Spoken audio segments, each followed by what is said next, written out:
Hey guys, this is Stacy from eatthebite.com, and today I have a special treat for you. I'm making Ina Garten's sheet pan brownies, also known as her outrageous brownies. This is the most delicious brownie you will ever eat. They're a chocolate lover's dream. They're soft and fudgy and an absolute gourmet. So let me show you how to make them. We'll start by pouring one 12-ounce bag of semi-sweet chocolate chips into a bowl.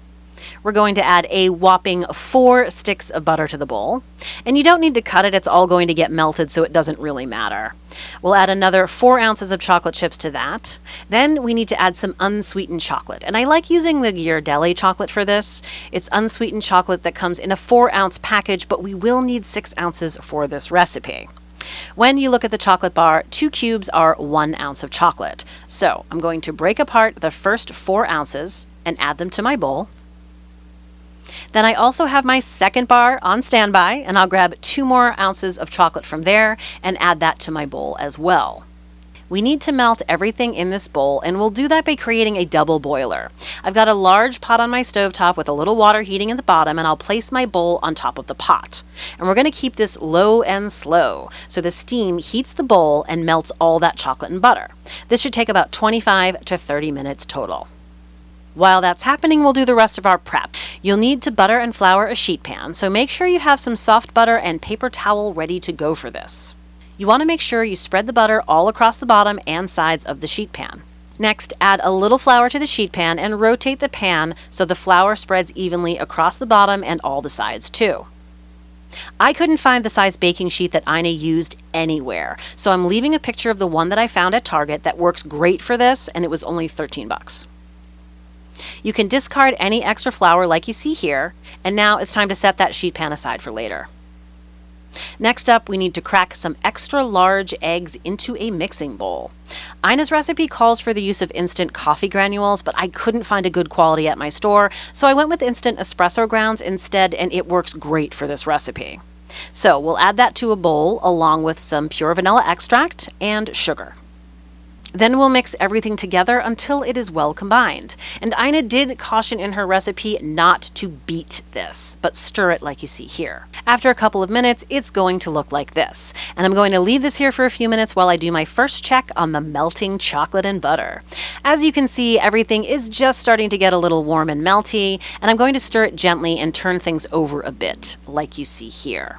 Then I'm going to leave this alone for another 10 minutes and check back.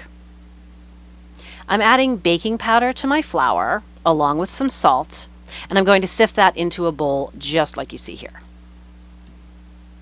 In a different bowl, I'll add another bag of chocolate chips, and I'll sift a little additional flour into that bowl. Then I'm going to toss the chocolate chips and the flour together so the chips are all coated. After that, I'll do my second check and mix of the butter and chocolate, which is coming along nicely.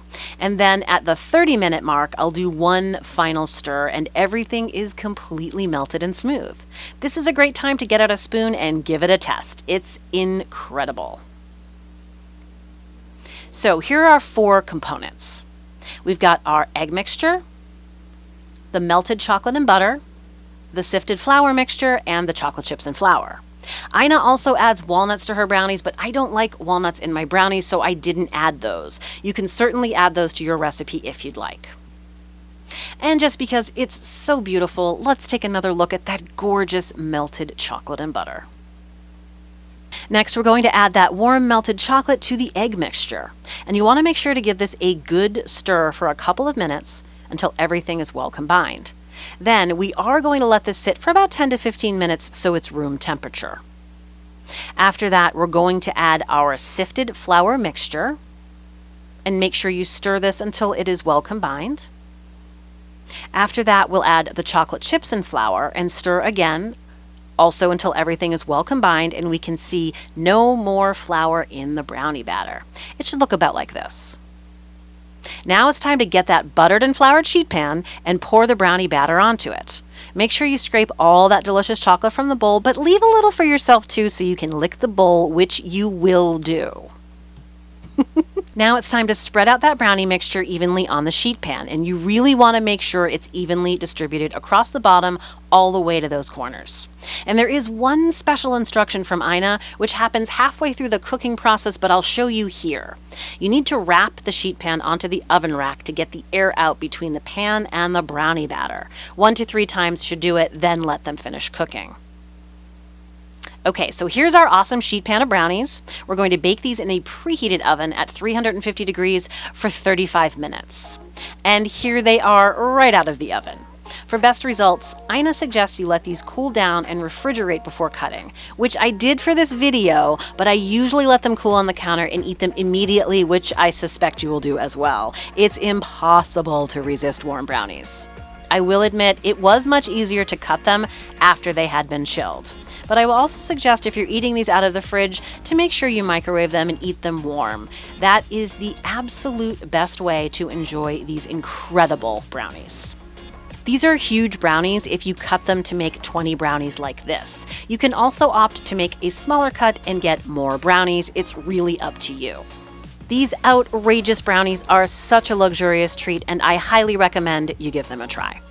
And if you're interested, I also share a bunch of tips and tricks over on my website at eatthebite.com, where you'll also find the printable recipe. Thanks so much for watching, and we'll see you next time.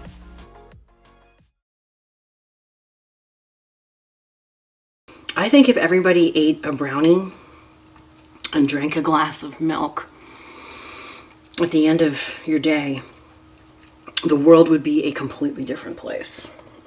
Yeah. I'm going to get philosophical here. Here's my other philosophy. No, it's not a philosophy. It's like, who came up with the term death by chocolate? I've heard that before. I don't know where it comes from, but I can understand how it could happen. Because if you ate like this whole sheet pan, you'd probably die. But if we could choose how to die in life, eating too much chocolate would be a great way to go.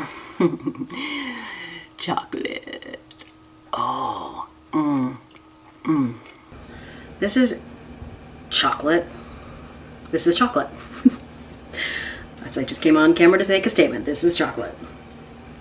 These brownies are so special. Thank you, Ina, for giving us this delicious recipe, which she adapted from another recipe, so I've got to make sure I give that a shout out when I post this. You know, we've melted a certain amount of chocolate chips into that melty chocolate concoction. But I also love that we add chocolate chips. I really love a brownie where there's like chocolate chips in the middle. Or even if it's just, you know, chopped chocolate of some kind, and you can feel that fudgy tenderness and moisture of the brownie. But then you get this nice little hard nugget. I love that texture. Ladies, out there in the world, we don't need men. No, we just need these brownies.